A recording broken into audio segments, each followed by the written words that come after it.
Vamos começar instalando o ISA 2006. Antes, deixa eu apresentar para vocês mais uma vez alguns detalhes do nosso ambiente. Esse meu notebook, na minha máquina, ela está com o seguinte IP: 200.200.202. Ou seja, eu vou estar simulando com ele uma máquina na internet, uma máquina fora da minha rede local, uma máquina insegura. Tá? Eu subi, nesse momento, duas máquinas virtuais. Uma, que é onde está o meu ISA, e uma outra onde está o meu Domain Controller, que está com o meu Exchange instalado dentro dele também.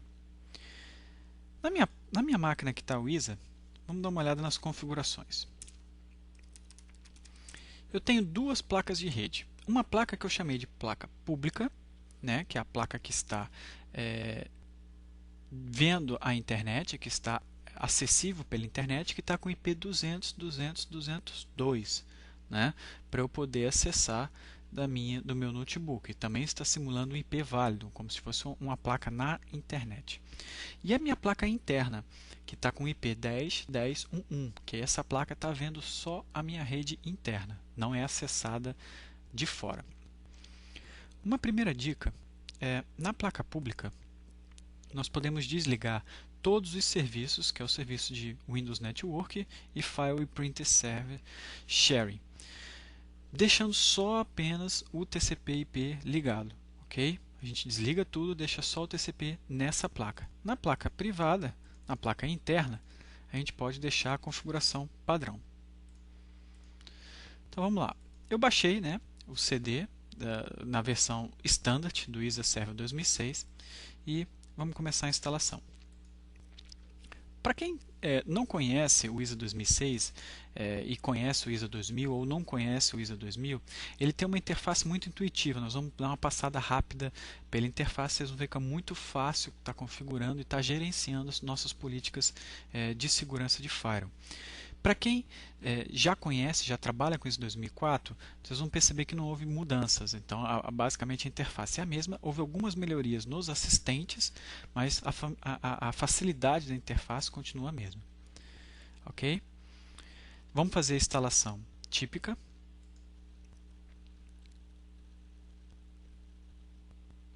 E essa é a única pergunta que ele vai me fazer. Ele vai me perguntar o seguinte: quem é a minha rede interna? Ou seja, quem é a minha rede segura? E aí eu vou adicionar. Ele vai me trazer as opções que eu posso colocar, tanto o IP como as minhas placas. Tá?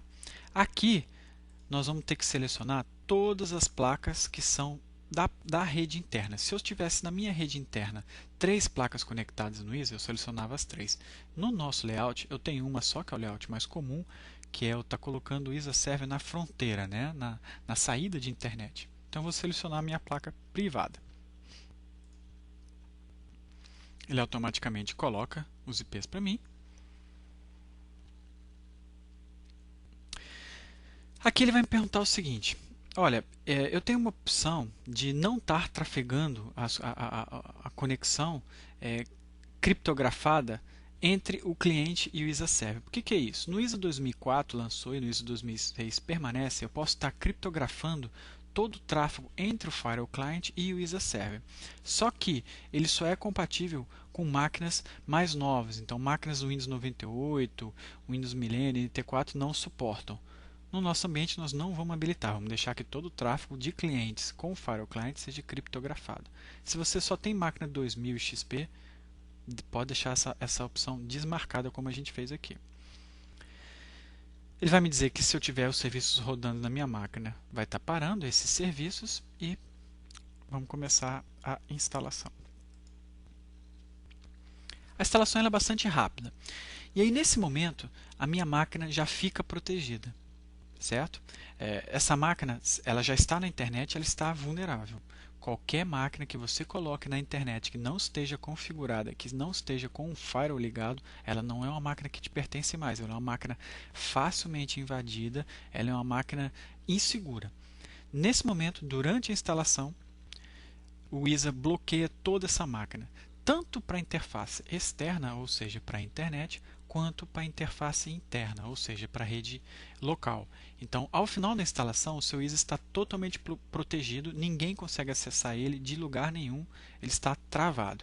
E aí nós vamos começar algumas configurações básicas para estar começando a utilizar o ISA Server. Enquanto ele está instalando, nessa minha máquina também, eu tenho instalado um servidor DNS. Tá? Também é comum a gente ter essa opção, né? No servidor de fronteira da empresa ter o servidor DNS. Eu estou simulando aqui o domínio contoso.com.br, por exemplo, e ele está instalado no meu ISA.